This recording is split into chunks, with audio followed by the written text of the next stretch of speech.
100 दिन पहले कोरोना ने पहली बार हमारे देश में दस्तक दी थी और वो बहुत ही खतरनाक आहट थी। इसके बाद सरकार ने कोरोना से लड़ने में अपनी पूरी शक्ति झोंक दी, लेकिन 100 दिन बाद आज भारत में कोरोना 56,000 के पार पहुंच चुका है।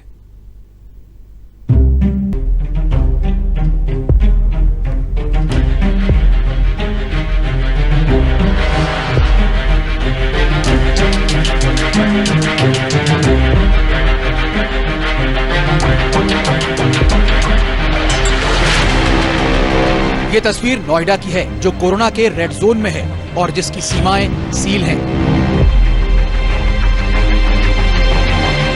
ये तस्वीर उस वक्त की है जब भारत में कोरोना दबे पांव नहीं बल्कि अपनी पूरी धमक के साथ बढ़ रहा है।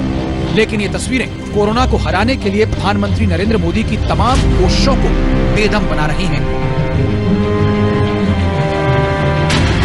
2 गज की दूरी, ये मंत्र भूलना नहीं है। गांव गांव, घर घर, गली गली, 2 गज की दूरी।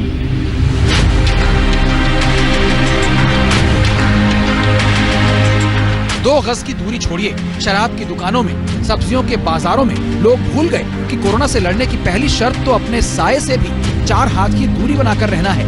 लोग मान नहीं रहे और इसका नतीजा ये कि 100 दिनों में कोरोना का वायरस 56,000 लोगों की सांसों में घुल चुका है। 30 जनवरी को चीन के वुहान से एक मेडिकल छात्र केरल के त्रिशूर में अपने घर आया। उसके गले में खराश और बुखार था। जब जांच हुई तो उसमें कोरोना के लक्षण पाए गए। 30 जनवरी को भारत में कोरोना का पहला केस आया। आज ये संख्या 56,000 से ज्यादा पहुंच चुकी है। बस 24 घंटे के अंदर ही 3,390 नए मामले आ गए और मौत का आंकड़ा 1,886 तक पहुंच गया।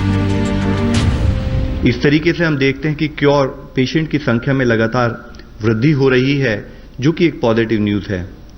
हमारी रिकवरी परसेंटेज देखें तो वह अभी 29.36% हो चुकी है। कल तक का डेटा देखें तो हम पाते हैं कि जो हमारे पेशेंट एक्टिव मेडिकल सुपरविजन में हैं, उनमें से 3.2% ऑक्सीजन सपोर्ट पर हैं, 4.7% आईसीयू सपोर्ट से रिलेटेड सर्विसेज पा रहे हैं और साथ में 1.1% पर्सन जो हैं वे वेंटिलेटर सपोर्ट पर हैं।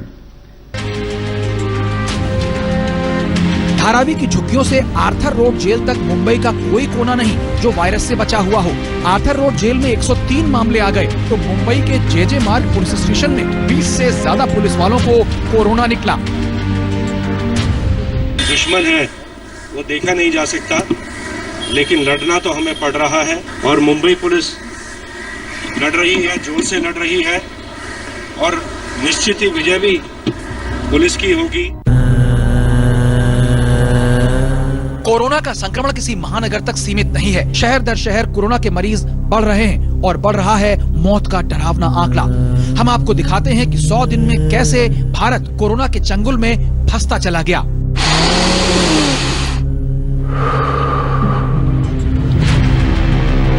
फरवरी से 9 मार्च के बीच कोरोना के 45 मामले आए। शुक्र था कि तब तक कोई मौत नहीं हुई थी। लेकिन 10 से 19 मार्च के बीच नए मामले आए 150 और मौत हो गई 4। 20 से 29 मार्च के बीच नए मामले उछलकर 941 पर पहुंच गए और मौत 23 तक। 30 मार्च से 8 अप्रैल के बीच नए मामले 4,776 और मौत का नया आंकड़ा 154 तक। 9 से 18 अप्रैल के बीच नए मामले 9,810 हो गए और इस दौरान मौतें 341। 19 से 28 अप्रैल के बीच नए मामले 15,635 हो गए और मौत 486। जबकि 29 अप्रैल से 7 मई के बीच कोरोना के नए मामले 24,991 आए और इस दौरान इस खतरनाक मर्ज से दम तोड़ दिया 881 लोगों ने। भारत के लिए ये बढ़ते आंकड़े इसलिए भी नींद उड़ाने वाले हैं कि कोरोना का पंजा अस्पतालों से लेकर सैन्य संस्थानों तक अपना दबाव बढ़ा रहा है। जब कोरोना से लड़ने वाले कर्मवीरों पर ही कोरोना का हमला बढ़ने लगा तो ये खतरे की घंटी बजा रहा है।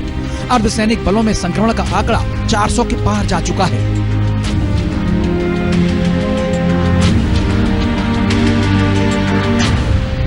केंद्र सरकार का ये कहना है कि जो एसओपी या गाइडलाइन दी गई थी, क्या उसका पालन सही तरीके से नहीं हुआ, इसको लेकर के अब अर्धसैनिक बलों से इस वक्त सवाल जवाब किए जा रहे हैं।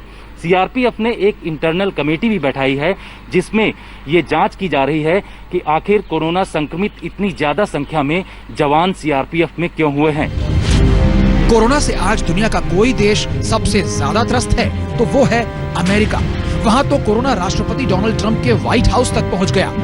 उसके बढ़ते मामलों के सामने तो भारत में बहुत कम मामले हैं, लेकिन मई महीने में वायरस के फैलने की रफ्तार उसकी तुलना में काफी तेज हो गई है। 2 मई को अमेरिका में कोरोना की वृद्धि दर 2.71% थी, जबकि भारत में 6.88% वहीं 7 मई को अमेरिका में 2.34% हो गई, तो भारत में भी बेहद मामूली गिरावट के साथ 6.31%। 100 दिन बाद कोरोना की तस्वीर बहुत खतरनाक दिख रही है। एक ऐसे मर्ज की जिसका कोई मुकम्मल इलाज अभी है नहीं, तो फिर जहां तक हो सके अपने को बचा कर रखिए, घरों में रहिए, क्योंकि आपकी एक छोटी सी लापरवाही कोरोना के मामलों का ग्राफ बढ़ाई दे रही है। और हमारे यहाँ तो बार बार कहा जाता है, सावधानी हटी तो दुर्घटना घटी। आज तक ब्यूरो। कोरोना सिर्फ अपने वायरस से ही लोगों को नहीं मार रहा, बल्कि इसके साइड इफेक्ट्स और भी ज्यादा घातक सिद्ध हो रहे हैं। काम धंधा बंद होने से महाराष्ट्र के जालना में कई मजदूर पैदल ही भुसावल के लिए चल पड़े। लंबे सफर में रेलवे ट्रैक पर सुस्ताने लगे, थके थे तो नींद आ गई। फिर एक मालगाड़ी आई और 16 मजदूरों की उस नींद को मौत में बदलते हुए चली गई। बची तो सिर्फ वो रोटियां जिन्हें कमाने के लिए ये मजदूर अपने घर से परदेस गए थे।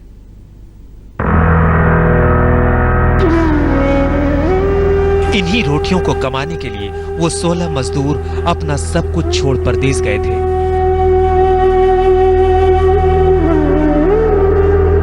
रोटियां रह गई, वो चले गए। अपने कंधे पर ये बैग लेकर जब ये अपने घर से निकले होंगे तो ना जाने कितने अरमान इनमें भरे होंगे। मुसीबत में अपने घर लौट रहे थे, लेकिन अब इस ढेर में इनके अरमानों की लाश है। महाराष्ट्र में औरंगाबाद के पास मालगाड़ी से कटकर 16 मजदूरों की मौत हो गई। बहुत ही अनफॉर्चुनेट तरीके से 16 मजदूरों की डेथ हो गई है। 5:15 बजे यहाँ से जो कैरियर ट्रेन गुजर रही थी उसके नीचे वो लोग अनफॉर्चुनेटली आ गए हैं। उनमें से एक इंजर्ड है, वो हॉस्पिटल में है। 4 लोग जो थोड़ा दूर बैठे थे उनकी हम पूछताछ कर रहे हैं और वो थोड़ा सा सदमे में है। कोरोना के कारण तमाम कंपनियां बंद हो गई। अब मजदूर क्या करें? कंपनी वाले मुफ्त में रोटी खिलाने से रहे और इनके पास इतना संचित धन होता नहीं कि महीनों महीने बैठकर खा लें। इसलिए मध्य प्रदेश के रहने वाले वो मजदूर घर जाने के लिए महाराष्ट्र के जालना से निकले थे। जालना से ये मजदूर औरंगाबाद की तरफ से होते हुए भुसावल जा रहे थे। वहां से ट्रेन पकड़कर इनको मध्य प्रदेश के शहडोल और उमरिया जाना था, लेकिन जालना से करीब 40 किलोमीटर दूर बदनापुर और कमराड़ के बीच रेल पटरी पर सुस्ताना इनके लिए जानलेवा साबित हो गया। इन मजदूरों में 16 की मौत हो गई, जबकि 4 इसलिए बच गए कि वो पटरी से दूर लेट गए थे। इनमें से बच गए एक मजदूर से पूरा किस्सा सुनिए।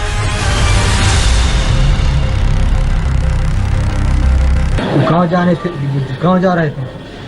कल शाम को 7 बजे निकले। वहाँ से हम लोग सुबह 5 बजे भोर में पहुँचे। यहाँ भोर में पहुँचे 4 बजे, मतलब आराम कर, पैर दुखने लगा तो आराम करने लगे। हम लोग पीछे थे। हम लोग सब आगे आ गए थे। आगे आ गए थे तो उन लोग आगे आके ट्रेन लाइन में बैठ गए। अब मैं पीछे था, उनको झपकी लग गया। इतने में थोड़ी देर बाद गाड़ी आ गया। हम लोग सुने, वहाँ से दौड़ के आए, क्या गाड़ी आ गया। लाइन में इतने बैठे, लाइन में बैठे थे। मैं आवाज दिया, सुन नहीं पाया, गाड़ी निकल गया। तो फिलहाल मैं उस जगह पर आया हूँ, उस स्पॉट पर आया हूँ जहाँ पर ये दर्दनाक हादसा हुआ है।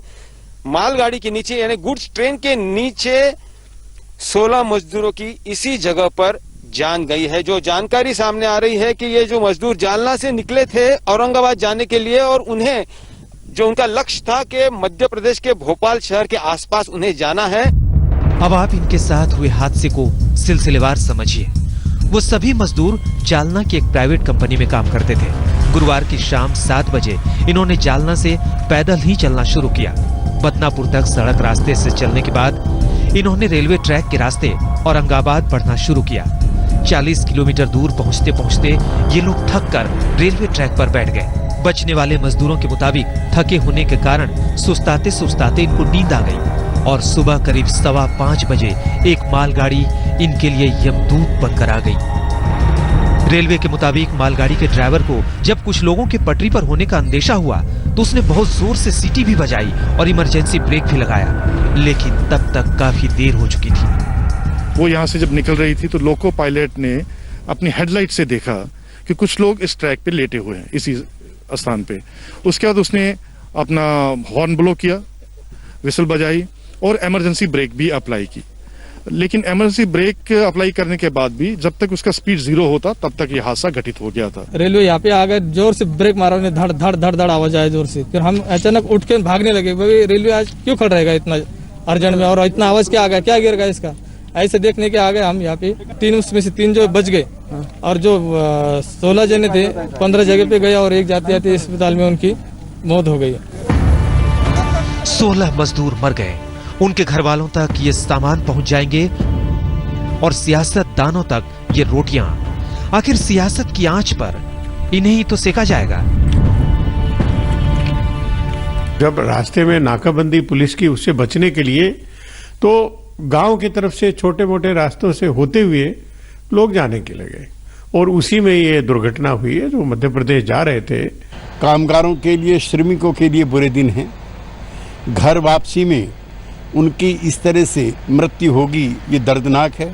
प्रधानमंत्री नरेंद्र मोदी ने ट्वीट कर इस पर दुख जताया। महाराष्ट्र के औरंगाबाद में ट्रेन हादसे की वजह से जानमाल के नुकसान से बेहद दुखी हूँ। रेल मंत्री पीयूष गोयल से बात की है और वो हालात पर करीब से नजर रखे हुए हैं। जो भी जरूरी मदद होगी मुहैया कराई जाएगी। महिलाओं का ये विलाप उन 2 मजदूरों के लिए हो रहे हैं जो पंजाब से रेलवे ट्रैक पकड़कर अपने घर आजमगढ़ जा रहे थे। आजमगढ़ के रहने वाले राधेश्याम अपने बेटे अरुण के साथ पंजाब के लुधियाना से करीब 150 लोगों के साथ अपने गांव आ रहे थे। पंजाब के ही राजपुरा रेलवे स्टेशन के पास राधेश्याम का पैर रेल ट्रैक में फंस गया। बेटा बचाने के लिए दौड़ा, तब तक एक मालगाड़ी आ गई और उसकी चपेट में बाप बेटे दोनों आ गए। पिछले साल जब प्रधानमंत्री नरेंद्र मोदी की दोबारा सरकार बनी तो उसके 2 महीने के भीतर ही वेजेस कोड 2019 के जरिए सरकार ने यह तय किया कि संगठित और असंगठित क्षेत्र के 50 करोड़ मजदूरों को न्यूनतम मजदूरी का अधिकार मिल सके, साथ ही उनकी तनख्वाह उनको सही समय पर मिल सके, ये भी पक्का किया जा सके। लेकिन कोरोना में कंपनियों के बंद होने और मजदूरों को पैसे ना मिलने से ये देश के अलग अलग इलाकों से अपने घर के लिए पैदल ही निकल पड़े। उसका नतीजा कहीं किसी मजदूर की 12 साल की बच्ची की मौत के रूप में आया तो कहीं 16 मजदूरों की ट्रेन से कटकर मर जाने के रूप में। वैसे सरकार की कोशिश है कि मजदूरों को न सिर्फ सही तरीके से घर पहुंचाया जा सके बल्कि उनके कामकाज का इंतजाम भी हो सके। इसरार चिश्ती के साथ पंकज खेलकर, औरंगाबाद, आज तक। ये तो कोरोना का कहर समूचे हमारे देश पर है, लेकिन उसमें भी महाराष्ट्र का हाल काफी बुरा है। महाराष्ट्र में भी मुंबई की स्थिति ये है कि आज हर 5वां मरीज जो है वो मुंबई का है और उस पर से इंतजाम पर सवाल उठे तो सरकार ने बीएमसी के कमिश्नर समेत 3 सीनियर अधिकारियों की छुट्टी कर दी।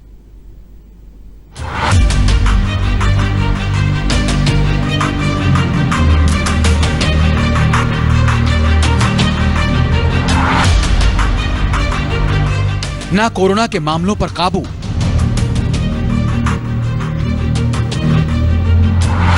ना अस्पतालों की सुधरती हालत,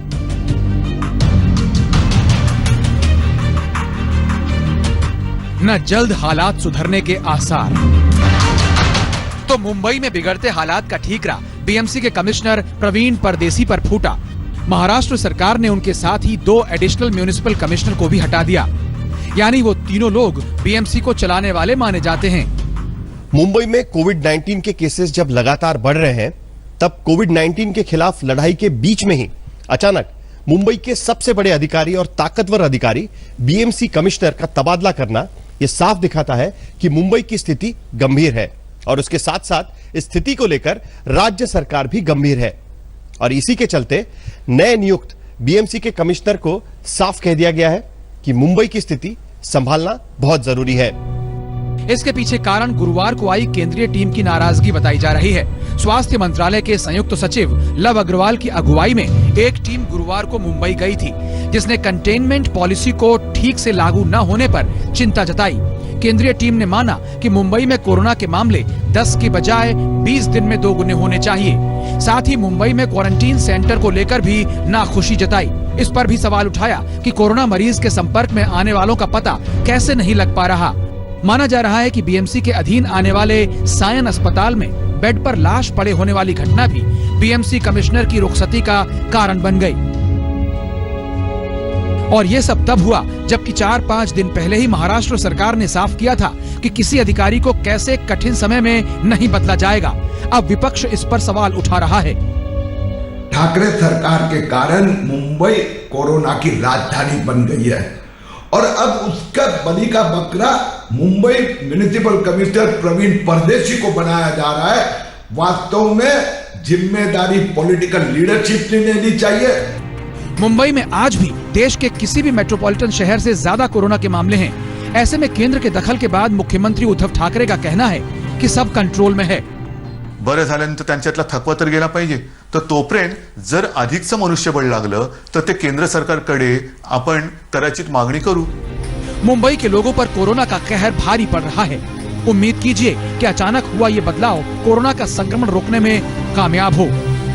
साहिल जोशी, मुंबई, आज तक।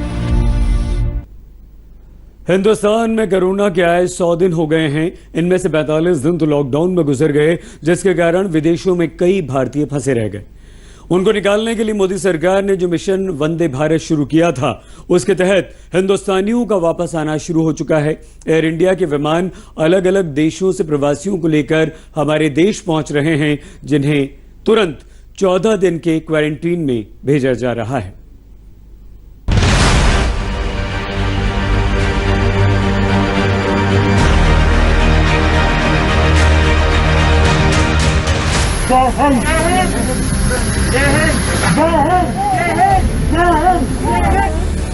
भगवान को किसी ने देखा नहीं है, लेकिन विदेशों में फंसे हिंदुस्तानियों के लिए मिशन वंदे मातरम के ये जाबाज ही भगवान दिखते होंगे।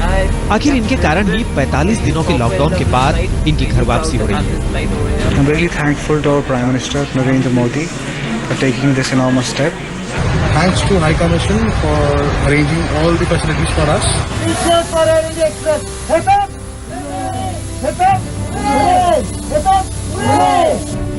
ये एयर इंडिया के वो स्पेशल स्टाफ हैं जो कोरोना काल में दुनिया के अलग अलग हिस्सों में फंसे हिंदुस्तानियों को लेकर हिंदुस्तान आए।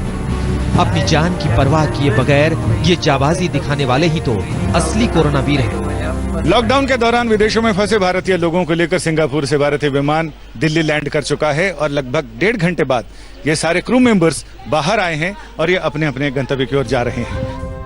गुरुवार से ही विदेशों में फंसे हिंदुस्तानियों को लेकर प्रधानमंत्री नरेंद्र मोदी के आकाशदूत आने लगे।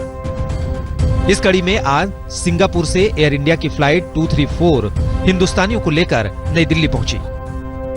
उनमें से 8 लोगों को दिल्ली के ली मेरिडियन होटल में लाया गया, जहां उनको 14 दिन तक क्वारंटीन किए जाने का इंतजाम है।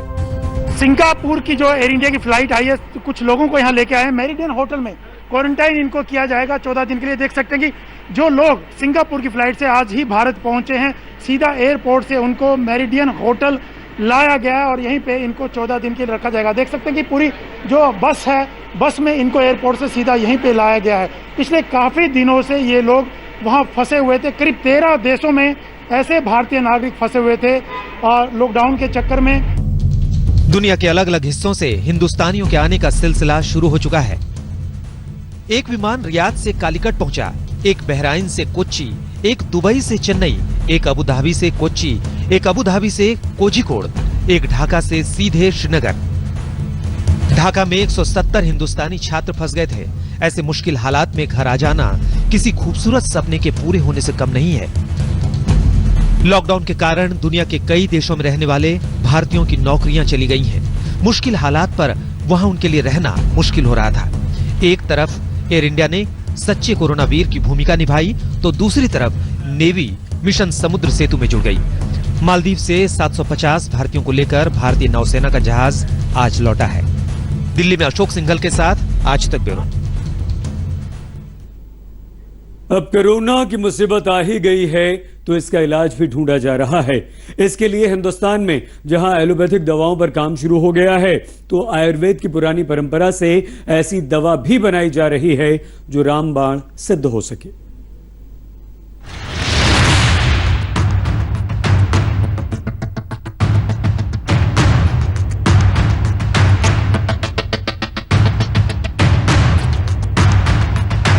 इस कोरोना का इलाज क्या है जिसके संक्रमण का मुंह सुरसा की तरह बढ़ता ही जा रहा है? सावधानियों से आगे प्रधानमंत्री नरेंद्र मोदी ने देश के डॉक्टरों से अपील की थी कि वो इसकी दवा और वैक्सीन पर काम करें। अब इसका असर दिखने लगा है। Council of science and industrial research यानी CSIR को कोरोना पर 2 दवाओं के ट्रायल के लिए हरी झंडी मिल गई है कि आयुष, CSIR और ICMR तीनों एजेंसीज एक साथ आकर ये एक आधुनिक विज्ञान की ओर से हम लोग क्लिनिकल ट्रायल्स करने जा रहे हैं। ये हमारे लिए बहुत गर्व की बात है क्योंकि सभी लोगों का मानना है कि हमारे देश की जो परंपरा है, बहुत महत्वपूर्ण परंपरा है, उसमें से आयुर्वेद एक बहुत गर्व की चीज है हमारे लिए। अब आप उन दवाओं के बारे में जान लीजिए जिन पर काम शुरू हो रहा है। पहली दवा फेविपिरावीर है जिसका फ्लू के इलाज में जापान और चीन जैसे देशों में इस्तेमाल हो चुका है। दूसरी दवा फाइटोफार्मास्यूटिकल है जिसे पौधों से निकाला गया है। एक तरफ एलोपैथिक दवाओं पर युद्ध स्तर पर काम चल रहा है और दूसरी तरफ सैकड़ों साल से इस्तेमाल में आने वाली देसी दवाओं से कोरोना की काट ढूंढी जा रही है। इस पर CSIR और आयुष मंत्रालय मिलकर काम कर रहे हैं ताकि इन दवाओं से मरीज की रोग प्रतिरोधक क्षमता यानी इम्यूनिटी को बढ़ाया जा सके।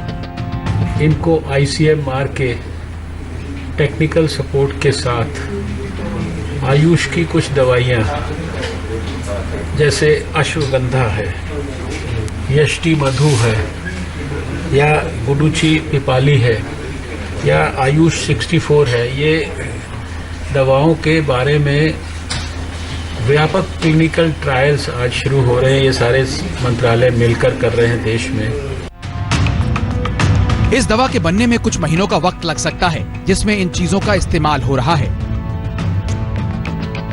पहला अश्वगंधा है जो ब्लड शुगर और कोलेस्ट्रॉल के साथ तनाव और चिंता को भी कम करता है। दूसरा मुलेठी है जो गैस की समस्या, अल्सर, गले में खराश, कफ और सांस की बीमारियों में बहुत काम आता है। तीसरा गिलोय है जो रोग प्रतिरोधक क्षमता और याददाश्त को बढ़ाता है, लीवर को बेहतर बनाता है, कफ और ब्रोंकाइटिस की समस्या में बहुत आराम देता है, अगर शरीर में सूजन है तो उसे कम करता है। और चौथा आयुष 64 है जिसे मलेरिया के इलाज में इस्तेमाल किया जाता है। इसका कोई साइड इफेक्ट नहीं होता।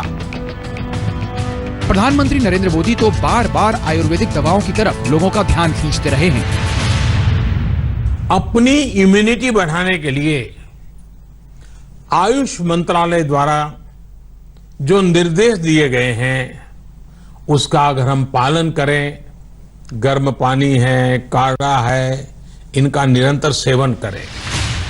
अगर भारत में इन दवाओं पर काम हो रहा है तो दुनिया के तमाम देश भी 21वीं सदी की सबसे खतरनाक वैश्विक महामारी का इलाज ढूंढ रहे हैं। कोरोना के इलाज के लिए रेमडेसिविर दवा को अमेरिका के बाद जापान ने भी मंजूरी दे दी है।